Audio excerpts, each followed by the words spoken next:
আলহামদুলিল্লাহ। আপনি নিজে ভালো, জগৎ ভালো।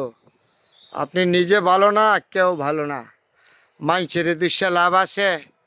অনার্থক কোনো কিছু হইলে আমাদের সমাজে একজন আরেকজনকে দোষে, এই দোষার থেকে বেরিয়ে আসবেন। আপনি নিজে ভালো, জগৎ ভালো। আপনি ভালো না, কেউ ভালো না। মানুষকে দুষবেন না। আপনি একজনের সাথে হানাহানি জড়াইতে যাবেন, আপনার আরেকজনে জড়াইবে, এটাই তো স্বাভাবিক। আপনি কাউকে গালি দিবেন, আপনার আরেকজন গালি দিব। তাহলে গালি দিবেন কেন? আপনি যদি একজন উপকার করেন, আরেকজন আপনাকে উপকার করবে। এটা হইলো সমাজ। আর আপনি একজনের বদনাম করবেন, আরেকজনকে আঘাত করবেন, আপনার কি থাকবো, আরেকজনের তো আঘাত করবো। এটা হয়তো নীতি। তাহলে আপনি যদি একজনের সাথে ভালো ব্যবহার করেন, আপনার সাথে আরেকজন করবে। আপনি রাস্তাতে হাইটা যাচ্ছেন, কাউকে সালাম দিবেন, আপনাকেও সালাম দিব। আর আপনি যদি কাউকে কারণে আঘাত দেন, কষ্ট দেন, আপনারও দিব আরেকজন। এটাই তো দুনিয়ার রীতি। আল্লাহ কি বলিছে, তুমি মানুষ সবার সাথে মহব্বত রাখো, ভালোবাসা রাখো। তো মহব্বত ভালোবাসার জায়গা আপনি মারেন, তাকে লাত্তি, রিজিকের উপরে আঘাত দেন, তার জানের উপরে আঘাত করেন। এগুলি কি মানুষের কাজ নেই? মিল থাকবেন, মশামত থাকবেন, চলবেন। আপনি দুনিয়াতে শান্তি পাবেন, পরকালেও পাবেন। এটা তো আমার মুখের কথা না, হাদিস কোরআনেরও বাক্য আছে। একজন মানুষে আরেকজন মানুষের সাথে মহব্বত করবেন, ভালোবাসা দিবেন। তাকে আঘাত করবেন, আপনারাও করবে। নাহলে উপরে যিনি আছে তিনি আপনাকে আঘাত করবে। এটাই স্বাভাবিক। তাহলে আপনি হিংসা, পিউন, অহংকার, লুটপাট, দুর্নীতি, গায়ের জোর এগুলি দেখাবেন। গায়ের জোর, টাকার জোর কি চিরদিন থাকে?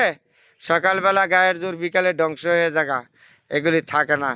একটু বিবেক চিন্তা করেন না। আপনার চোখটা 1 মিনিটের লেগে বন্ধ করেন, দেখেন কিছু দেখা যায়নি। যদি বলেন দেখা যায় না, তাহলে আবার চোখটা খোলেন, খুললেও দেখেন দেখা যায়নি। তাই এরম হইতে আপনার চোখটা অন্ধ হয়ে যাবে। আপনার এই সুন্দর স্ত্রী, ছেলে মেয়ে, বউ, বাড়ি, গাড়ি, ধন সম্পদ সব রেখে যাবেন। ভালো যদি করে কামায় থাকেন, এগুলি আপনার নেক দিবে। আর যদি লুটপাট করে কামায় থাকেন, দখল করে কামায় থাকেন, এগুলি আপনার কিরা হইয়া সাপ হইয়া কামড়াইবে। এটা কোনো অবিশ্বাসের কথা না। আপনি ভালো, জগৎ ভালো। আপনি ভালো না, কেউ ভালো না। আগে নিজে ভালো হন। হ্যাঁ, নিজে ভালো না থাকলে মানুষের দুইশা লাভ কি?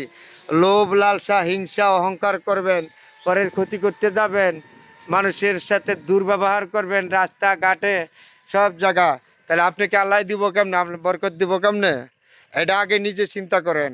নিজে যদি জানতে যান, আগে নিজেকে জানেন, নিজেকে চিনেন, তারপরে আরেকজনের খবর লন, আরেকজনকে জানেন। আগে নিজে জানার চেষ্টা করেন, নিজে বোঝার চেষ্টা করেন। এই দুনিয়া থেকে যদি আপনি কামায় নেন, পরকালে এই দুনিয়ার টাকার জোর, গায়ের জোর দেখায় কোর্ট কাছারি কিনতে পারবেন, কিন্তু পরকালে পারবেন না। এটা জানা রাখেন। এই হিসাব, এই মানবতা দিয়ে চলবেন, দুনিয়ার শান্তি পাবেন, পরকালেও শান্তি পাবেন।